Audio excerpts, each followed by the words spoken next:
Olá, meus amados, tudo na paz? Tem uma colega minha, uma pessoa que escuta os áudios que eu faço, e ela fez uma pergunta em relação aos calvinistas, né? As pessoas que não acreditam no livre-arbítrio.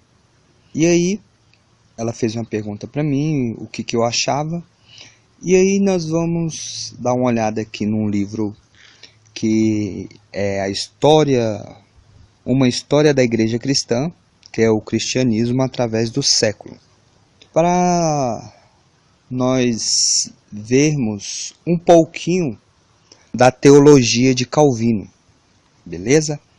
Espero que venha tirar um pouco a dúvida da irmã, né, que fez a pergunta, e de outras pessoas que têm dúvida em relação ao calvinismo, beleza? Vamos lá então. A teologia de Calvino, na página 280. Mesmo correndo o risco de simplificar demais, pode-se resumir a teologia de Calvino com um recurso mnemônico simples, geralmente usado pelos estudantes.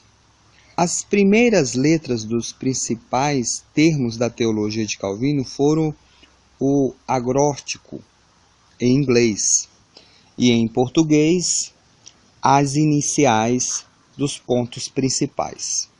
São a ideia da soberania absoluta do Eterno, coordenada toda a sua teologia. Calvino tinha uma concepção majoritária do Eterno, a expressão de alguns dos profetas do Antigo Testamento. Ele acentuava a totalidade da depravação humana, entendendo que o homem herdou a culpa do pecado de Adão e nada pode fazer por sua salvação, uma vez que a sua vontade está totalmente corrompida. Calvino ensinava que a salvação é um assunto de eleição incondicional e independente do mérito humano ou da presciência do Eterno. A eleição é fundamentada na soberania da vontade do Eterno, havendo uma predestinação dupla, de alguns para a salvação e de outros para a perdição.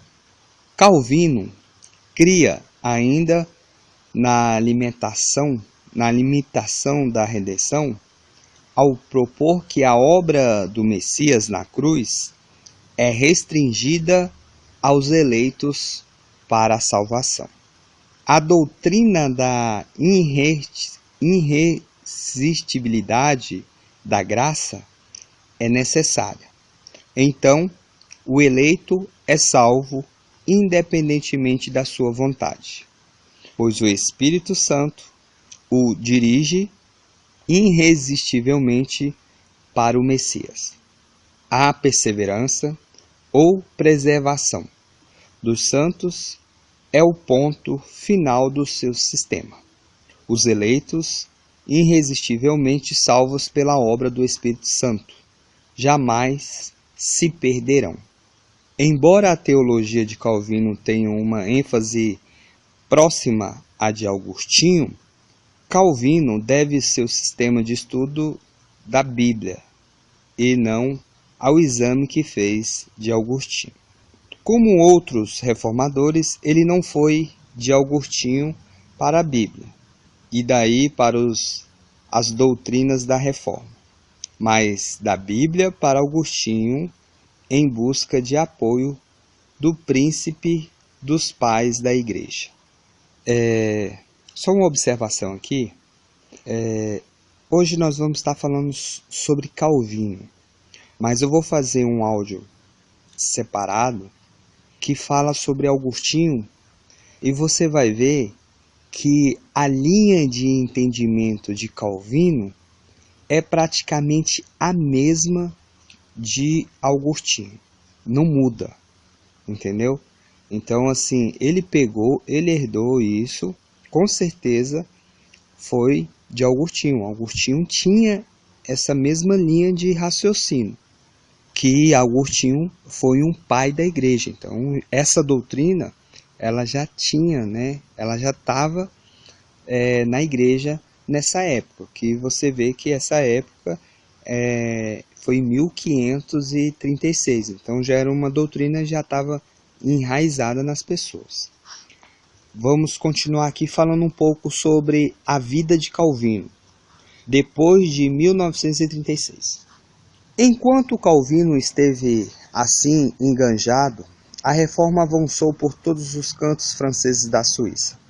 Foi Guilherme Farel, em 1489 a 1565, homem ruivo, de temperamento explosivo, voz tumultuante e carisma de profeta, quem estabeleceu a reforma em Genebra. De família francesa de classe média e formado em uma universidade francesa, aceitou cedo, em 1521, a doutrina luterana da justificação pela fé, protegido por Berna. Ajudou a propagar as ideias reformadas. Em 1532, começou a agir em Genebra, e em 1535, venceu uma polêmica com os inimigos da reforma, o que resultou na adoção formal das ideias dos reformadores pela Assembleia Geral dos Cidadãos em 1536. Para estabelecer a reforma em Genebra, Farel percebeu que precisaria de alguém administrativamente mais capacitado. Em uma de suas viagens, Calvino pernoitou em Genebra, certa vez em 1536. Farel foi ao seu encontro e solicitou sua ajuda. Calvino se recusou, pois gostava da vida de estudioso e escritor de teologia. Farel lhe disse que o Eterno o amaldiçoaria se não ficasse. Tomando de temor, como o próprio Calvino confessou mais tarde, resolveu ficar. Ele e Farel trabalharam junto até serem exilados em 1538. Calvino foi ordenado ministro de ensino de Genebra em 1536. Em 537, Calvino e Farel conseguiram a aprovação de um decreto que estabelecia o seguinte: a ceia do Senhor seria celebrada em ocasiões pré-estabelecidas. Um catecismo de crenças seria preparado, o canto congregacional seria adotado e os membros, sob disciplina severa, seriam excomungados. Os dois elaboraram um catecismo e uma pequena declaração de fé. Um catecismo é como se fosse uma cartilha, né? Uma declaração de fé. Mas as disputas acerca da excomunhão e da liturgia e da ceia do Senhor acabaram levando ao exílio em 1538.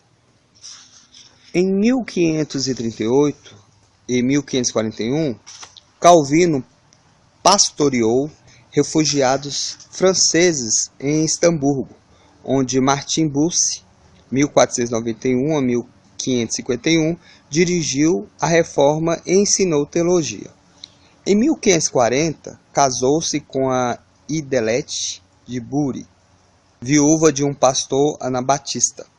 Seu único filho morreu na infância, em 1549. Idelete também morreu. Em 1541, as forças reformadoras novamente obtiveram o controle de Genebra e Calvino foi convidado a voltar.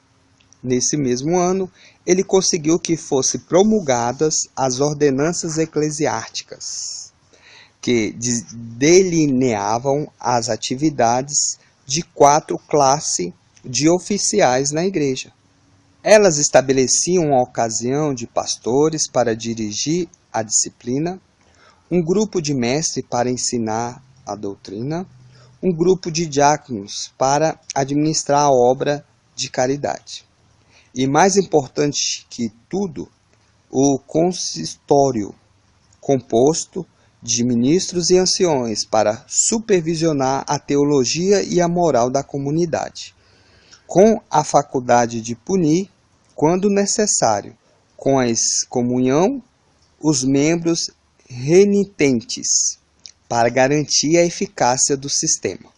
Calvino usou o Estado para afligir outras penalidades mais severas. Essas penalidades se configuraram severas demais, quando 58 pessoas haviam sido executadas e 76 exiladas até 1546, por questionar a doutrina da Trindade. Miguel Silvestre, em 1511 a 1553, foi executado em 1553. Embora não se justifique tais atos, deve-se lembrar que o povo de então cria que tinha de seguir a religião do Estado e que a desobediência deveria ser punida com a morte. Essa convicção era compartilhada por protestantes e católicos. Hoje, algumas das normas de Calvino seriam consideradas interferências injustificadas na vida particular. Em 1564, Calvino morreu. Seu frágil organismo não resistiu aos árduos combates pela causa do Evangelho. Teodoro Bessa, em 1519 a 1605, reitor da Academia de Genebra, assumiu a liderança do trabalho em Genebra. Beleza? Pessoal, Calvino, ele foi o fundador do presbiterianismo, né? E você percebe aqui, né, pelo fato, só esse exemplo aqui, dessa punição severa, de ter morrido 58 pessoas e 76 exiladas, você vê que Calvino, ele não tem os frutos de um homem que se converte ao Eterno, principalmente se seguir os ensinamentos de Yeshua e dos apóstolos, né? Então você vê que essas pessoas, elas foram mortas, elas foram perseguidas por não aceitar a doutrina da Trindade. Para vocês verem que é uma doutrina que ela foi introduzida na fé cristã através dos pais da igreja. E Augustinho defendia também a Trindade, né, que foi Tertuliano que criou esse termo.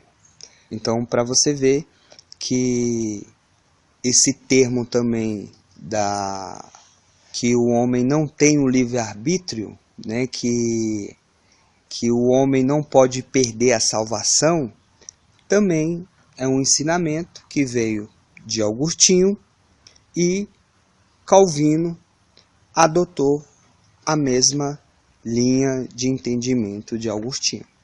Beleza? Fique na paz. Espero que vocês tenham gostado dos estudos. Se você quiser receber, manda uma mensagem aí para o 61991192421, irmão Alex. Fique em paz. Um grande abraço.